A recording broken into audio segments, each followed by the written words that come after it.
I love my Milwaukee Bucks. Got Bucks lust. Got Bucks lust. I love my Milwaukee Bucks. Got Bucks lust. We vibe, supreme virtuosity, a supernatural, unflappable command of stealth, power, strength. This whole wide world believes in us. Shout, I love my Milwaukee Bucks. Got Bucks lust. I love my Milwaukee Bucks. Got Bucks lust. Got Bucks lust. I love my Milwaukee Bucks. Got Bucks lust. We vibe, supreme virtuosity, a supernatural, unflappable command of stealth, power, strength. This whole wide world believes in us. Shout, I love my Milwaukee Bucks. Got Bucks lust. I love my Milwaukee Bucks. Got Bucks lust. Got Bucks lust. I love my Milwaukee Bucks. Got Bucks lust. Got Bucks lust. I love my Milwaukee Bucks. Got Bucks lust. Got Bucks lust. I love my Milwaukee Bucks. Got Bucks lust. What is up? I had to. I just had to. It feels like we're back, right? Does that feel right? I don't know. We'll see. Wow, that was fun. The Bucks get a big victory over the Indiana Pacers in Game 1 of the NBA playoffs, or the first round of the NBA playoffs, I should say. Final score, 109-94. Most of the time, it wasn't really that close. Indiana made a few separate little runs after the Bucks got off to a huge lead in the first half. But Indiana was never quite able to really make us nervous, so the Bucks come away with a victory. This is a Big Bob podcast. Big Bob was on their ass tonight. We had Dame time tonight. First half, certainly, it was Dame time. But before I get too far, I just want to say this is also a Brice Turang podcast. If you want to jump into the StreamYard, please do. You can find the link for the StreamYard on my Twitter, on my X, on whatever you want to call it.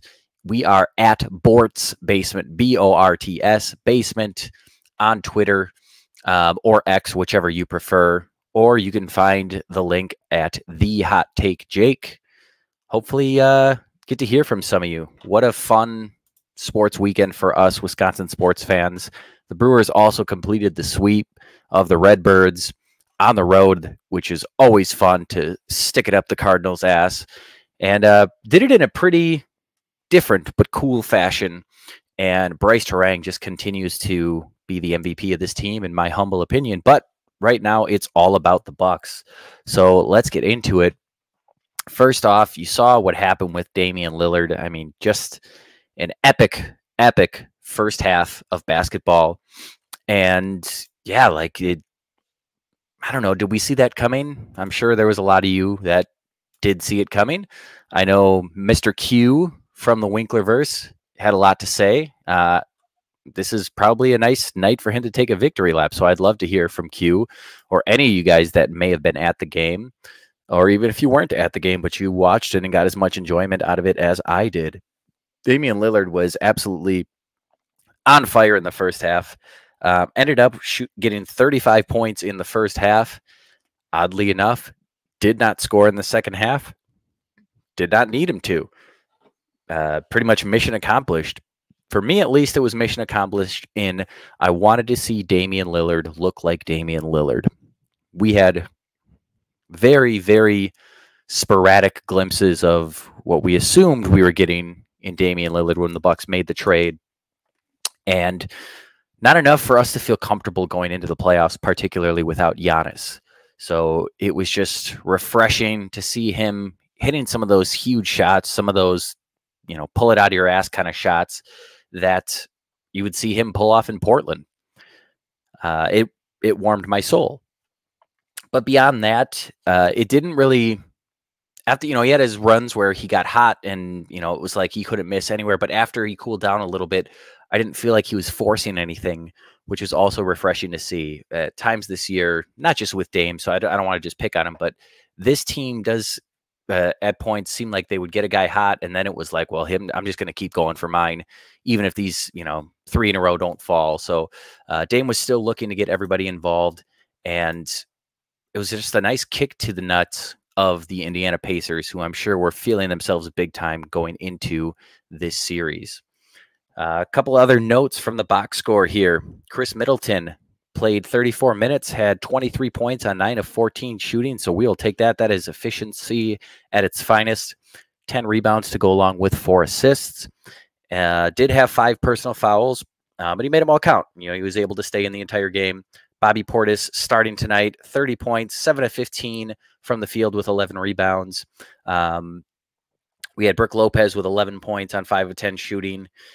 Beverly played 36 minutes, and I mean, he didn't really do much in the way of the box score, but he did have 7 rebounds, 8 assists. Didn't do a ton of scoring, but we didn't really need him to score, and he did a great job, not just Pat Beverly, but this team in general, limiting Halliburton on offense. Halliburton just really, really couldn't get much space. He couldn't get many shots off. I believe he finished with 9 field goal attempts, maybe even less. Let me see here. Tyrese Halliburton, 4 of 7 from the field. So really good stuff from the Bucks to not let him get comfortable. If there was one negative on the that side of the ball, you had Pascal Siakam, 36 points on 15 to 25 shooting to go along with 13 rebounds. He had a ton of mid-range going, which kind of is his game.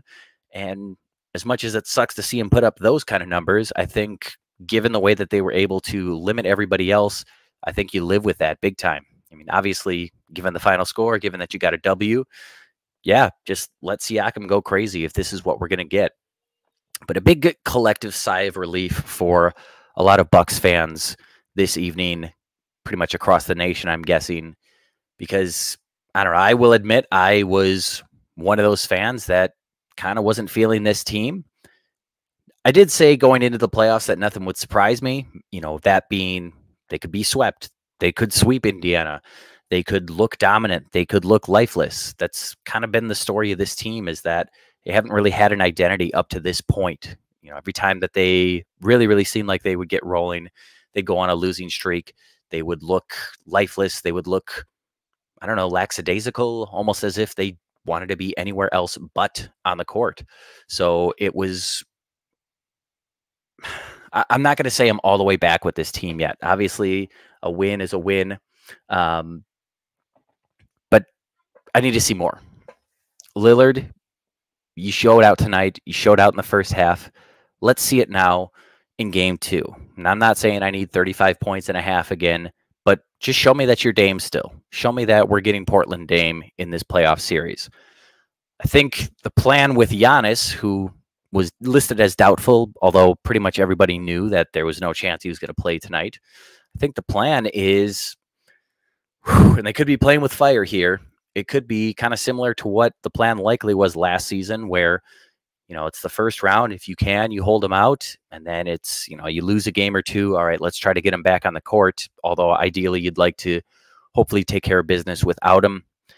That's playing with fire, so to speak. But on the other hand, you have a guy in Giannis who has been a super freak of nature when it comes to injuries throughout his career, in that he's never really had that huge injury that has given him that long-term setback. So obviously, if you can get him as healthy as you can, ideally the Bucks can make it through this first round and then go from there.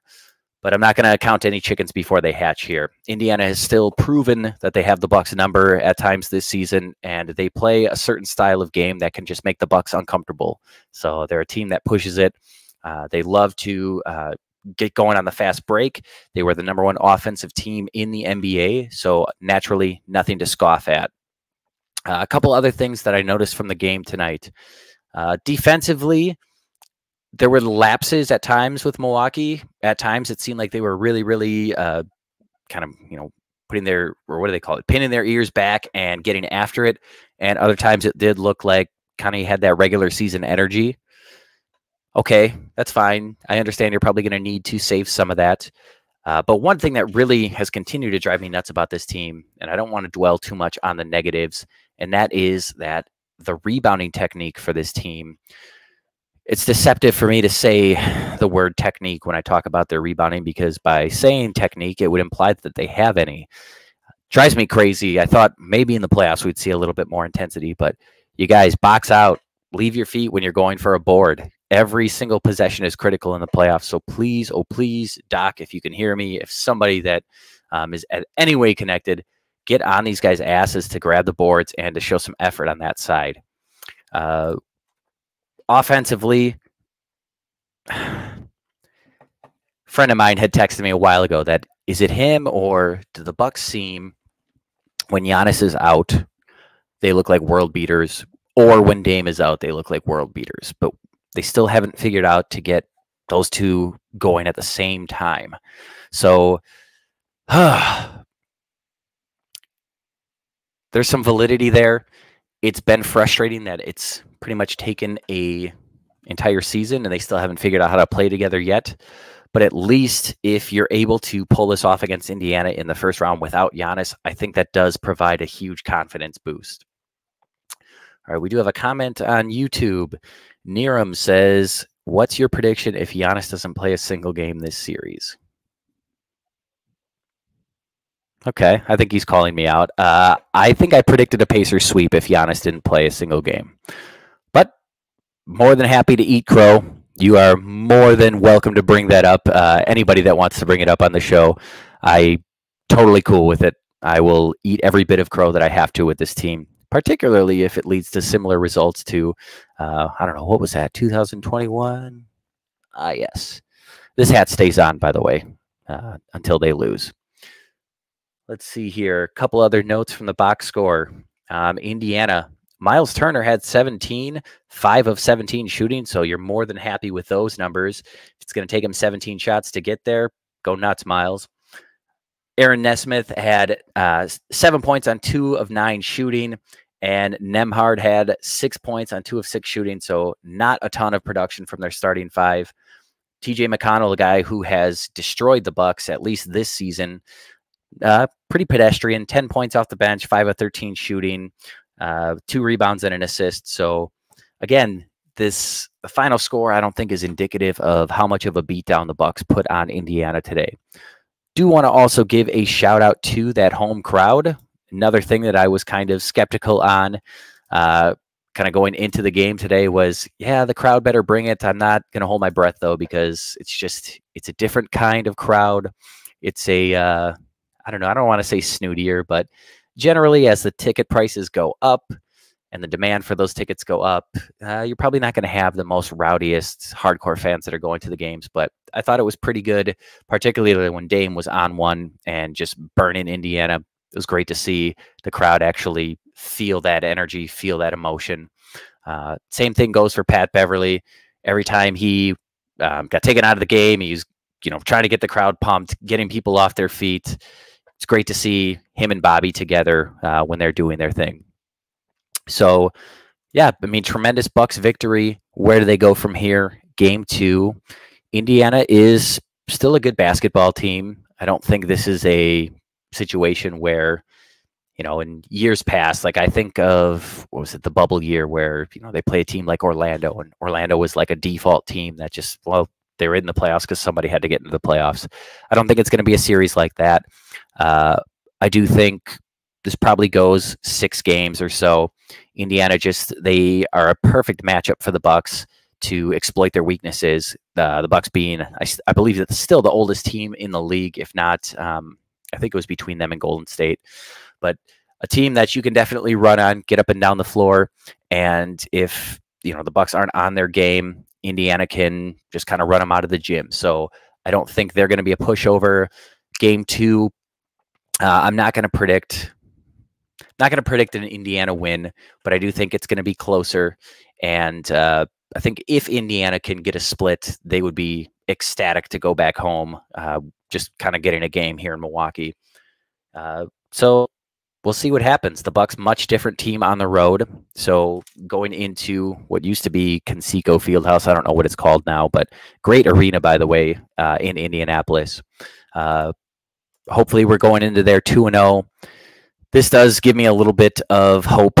It was just kind of sad going into this game today. I didn't really feel super excited. I didn't have a lot of juice going into it.